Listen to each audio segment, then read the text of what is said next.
Hello students, how are you? I hope so you are all good at home.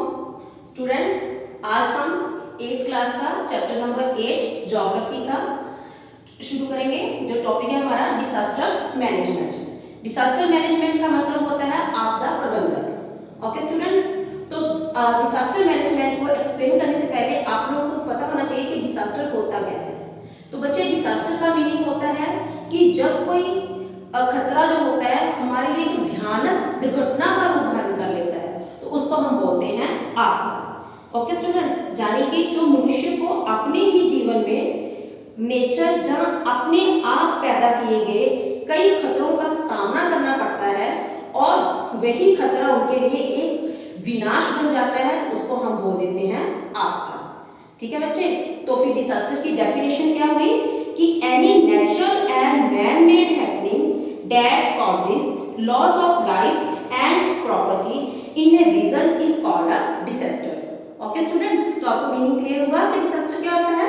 तो disaster क्या है कि जब भी कोई खतरा एक भयंकर दुर्घटना का रूप धारण कर लेता है तो उसको हम आपदा का नाम दे सकते हैं। ओके स्टूडेंट्स, तो जो डिसास्टर है इट हैज टू टाइप्स। ठीक है, ये दो तरह का होता है। First is man made disaster and the second natural disaster.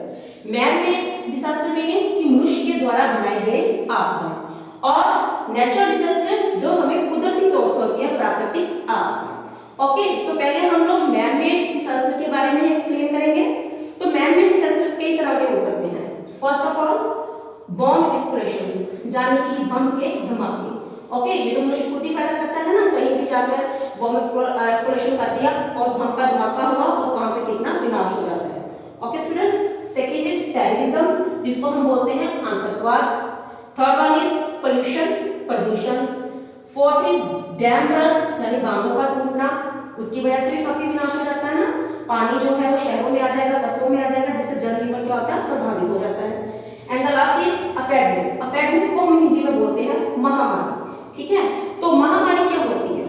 महामारी का मीनिंग होता है कि जब कोई बीमारी बहुत अधिक फैल जाती है, ठीक है, तो उससे क्या होता है कि लोगों का जनजीवन जो है वो बहुत ही ज्यादा प्रभावित होता है, उस पर बहुत इफेक्ट पड़ता है, उसको हम महामारी का नाम दे देते हैं, जिसको हम बोलते हैं एपिडेमिक्स।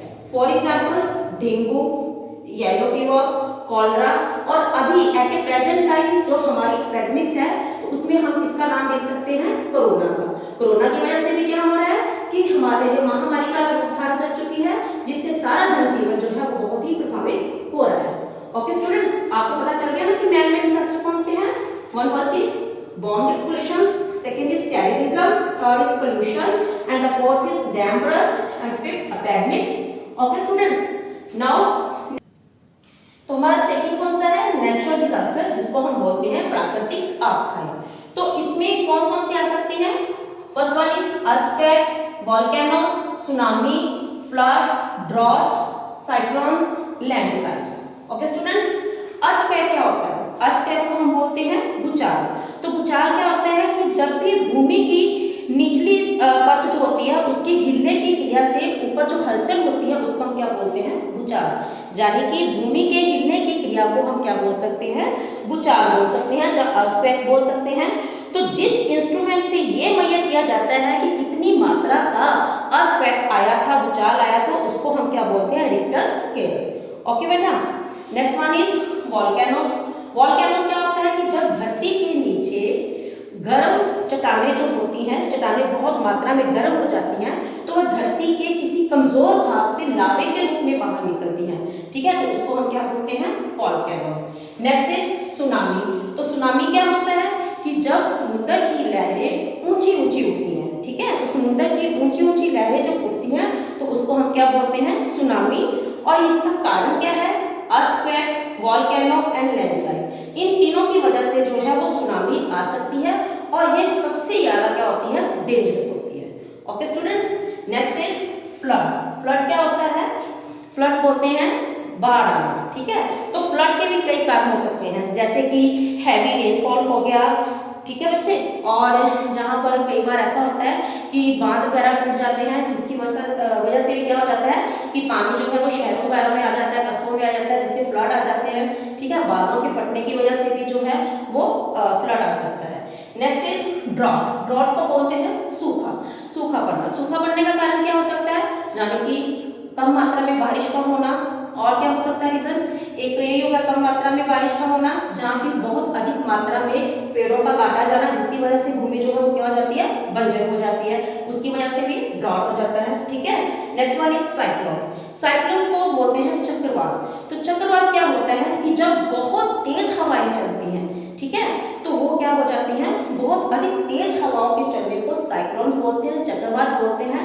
और ये जो चक्रवात होता है वो इसकी जो वेलोसिटी होती है, यानी कि इसकी जो गति होती है वो होती है 64 किलोमीटर पर आवर, यानी कि 64 किलोमीटर पर आवर के हिसाब से चलती है। ठीक है, और ये बहुत अधिक क्या होती हैं, डेंजरस होती हैं। और इसके आने का मेन कारण क्या होता है कि इसके आने का मेन कारण होता है ड्यू टू प्रेशर, यानी कि हवा का कम दबाव, हवा के कम दबाव की वजह से जो है वो साइक्लोन्स चलते हैं। ओके बच्चे, आगे हमारा लास्ट इज लैंडस्लाइड। तो लैंडस्लाइड्स क्या होता है, भूस्खलन। तो भूस्खलन का कारण क्या हो सकता है, यानी कि किस रीजन से आ सकती है, तो वो है कि हमारी धरती की जो आंतरिक हलचल है, जो उसके धरती के निचले भागों में जो हलचल चल रही है उसकी वजह से भी भूस्खलन आ सकता है, लैंडस्लाइड हो सकता है। बहुत अधिक मात्रा में तेज बारिश की वजह से भी हो सकता है, ज्वालामुखी फटने की वजह से भी हो सकता है, और माइनिंग की वजह से भी। ठीक है, माइनिंग यानी कि खाने खोदने से, ठीक है, जो कोयले वगैरह की माइनिंग खाने खोदी जाती है ना, उसकी वजह से भी लैंडस्लाइड हो सकती है। Okay students.